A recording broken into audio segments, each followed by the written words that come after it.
There it goes. So he was locked up there for sure. Yeah. So now I'm bringing his leg into abduction and adduction, extension. Extension, he's super tight. We're gonna open these up. He likes this.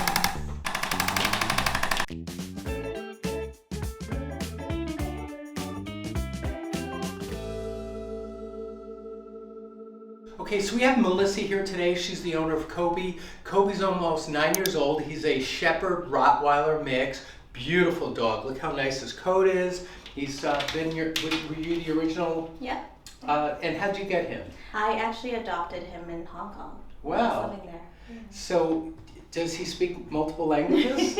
He's a well-traveled dog. Yeah, that's awesome. And then how old was he when he came to the United States? He was about 4 years old then.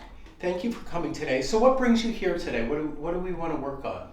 So Kobe has limited mobility in his legs. I've noticed that he can't jump up like he used to. He gets a little bit sore after his walks. He kind of has aches and pains when he's moving around. So. And how long ago did that start to be noticeable? Probably like a year and a half, maybe even 2 years. But I think it's just progressively got worse. Okay. And so what are some of the things that he can't do anymore that was easy for him? Here, come sit. Yeah, Good boy. Like jumping up on the couch, running upstairs, Exactly. running downstairs. Give us a review. Yeah, he's a lot slower going up and down the stairs. He can't jump up on the bed. He has to kind of climb his way up on the bed. And I noticed when we're at the park playing fetch, he also doesn't want to jump to catch the ball anymore. He'll kind of just make sure it rolls on the ground before he goes to fetch it. Okay. And you have taken him to the vet. Yes. Right, and one of the things they checked was hip dysplasia because both Rottweilers and Shepards can get hip dysplasia, but he seemed clear of that. Yeah. Did they find any other diagnosis? No, they just said, he might have a little arthritis, but it comes with age. Okay, and did they give him any medication or prescriptions at the time? He is on supplements. He's on Desiquin. I think it's like collagen, glucosamine. Okay, that's good, but he's not on any pharmaceutical meds or... No. Yeah, okay, good. One of the things we're going to do today is check him from head to tail. He's at that age where he's not really old, but he's not really young anymore either. He's moving into his senior years. And we need to, understand that he might also start to get general arthritis through his body. The thoracolumbar junction starts to get aging in this area because of gravity pulling down on the quadrupeds. Bipedal, we feel more at L5, L4, L5, which is the two last lumbars. On dogs, they have 7 lumbars, so they might get it at 6, 7. But even more for quadrupeds, they're at the last thoracics and the first lumbar, which is T13, L1 on dogs. And so that's an area we're going to look at today also, but we do start at the neck. My veterinarian teachers always taught me start at the neck whenever possible because the upper cervicals can affect the whole spine. All right, so can I work with you today? I always like to ask. It's always good to ask. And do you think we could check you and see what's going on? First thing I want to do, let's since he's on his belly, let's bring him up a little higher. Okay. And remember, your job is just to control him so he doesn't fall. Okay. And so I'm just checking. There's a little bit of neck stiffness. His neck doesn't really want to come up, and that's a little stiff. So I'm going to start adjusting. There it goes. And then I'm going to adjust into. Ooh, did you hear that click? Yeah. And I'm going to also back it up with a little bit into his atlas. And then down at C5 and C7. And then I'm going to come up here. And that should open his facets and let him slide his head back. Let's take it now. Ready? We're going to bring it up. Wow. Good. So that's good range of motion. Wow. So I just released his neck. Yeah, there you go. Good boy. And he's still got one more at C5. There it goes. I just moved it. Coming down through T1, through T8. We're going to check every vertebra. Let's not let him fall off the table. So I got the neck released, and that's really nice for dogs. They really need to have that motion. Let's just double check his lateral range of motion. That's good this way. A little stiff that way. So his neck is a little stiff. He needs a little work, and if it's something that's on your radar, you could bring him in once, bring him back in a month, then see how he's doing, then maybe in 3 months. Yeah. Some people bring their senior dogs 4 times a year, just for like tune-ups and wellness work.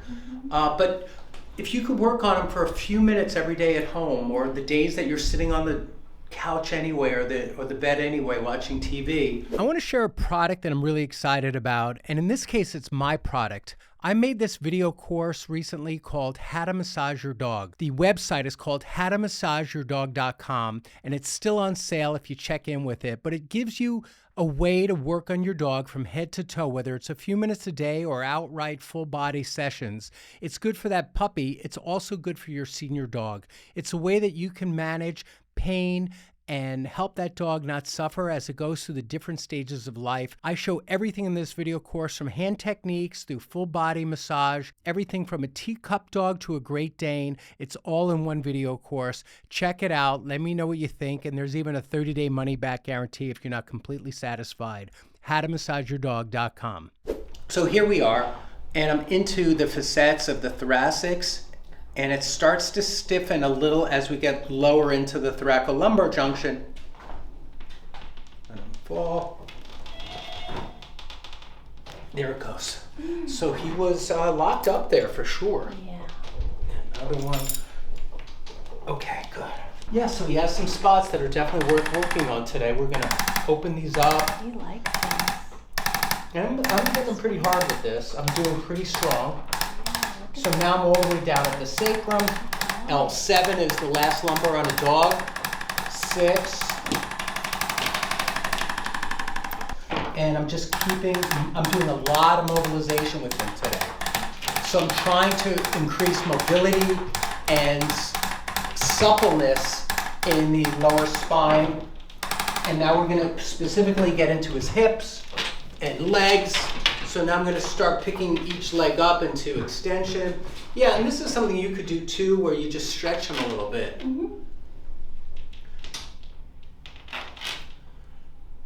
But walking's always good, so you want him to walk his whole life.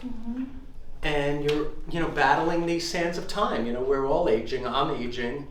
And it's so easy to say, okay, I'm feeling achy, I'm not going to do anything today. Or I'm feeling achy, I better do something today. So we got to keep working on stuff. Ooh, it just cracked. Did you hear that one? 2 more. Just keeps going. So he's got some tightness. But this is good that he's getting worked on. So now I'm bringing his leg into abduction and adduction, extension. Extension, he's super tight.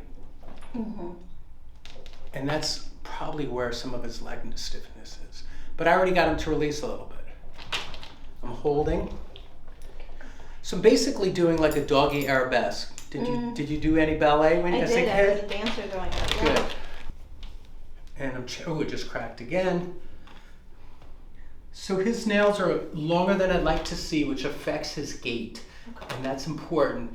I think grinders are good unless he doesn't mind being clipped. The reason I like grinders is you can do a little at a time, and over, you just grind and grind and grind, and after a few weeks or a few months, you have them very manageable. And you don't have to worry with the grinder. You can just do a little at a time, a little at a time. Now I'm on the tail. The tail feels really good. But there it goes. Let's check the front legs next. Good, he's just crackling all over the place. Here we go, watch this. There, do you hear that crack? Okay. There it goes. Nice. Good. Nice. Just let me work. Okay.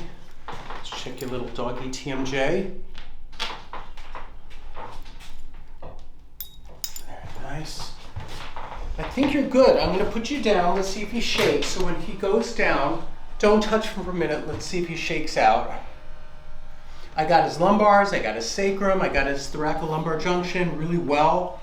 I think a lot of it is muscle stiffness. There was a lot in this area, and this is where it popped. What is this?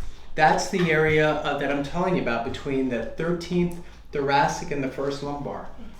And that's a little arthritic for him already.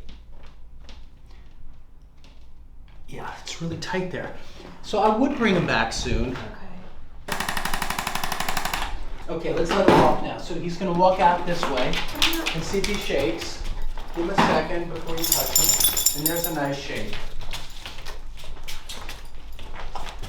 So in summary, like for Kobe, there's really nothing wrong with him. He doesn't have an injury or trauma, but he does have age. And aging is starting to catch up to him. He's getting achy. You want to make sure he's eating a clean diet.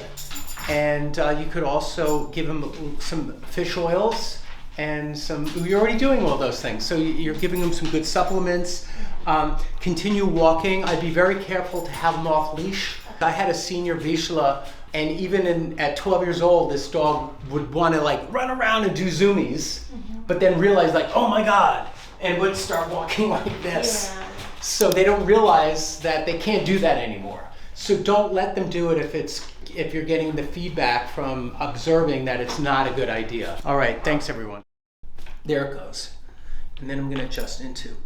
Ooh, did you hear that click? Ready? We're gonna bring it up. Wow. Good, so that's good range of motion.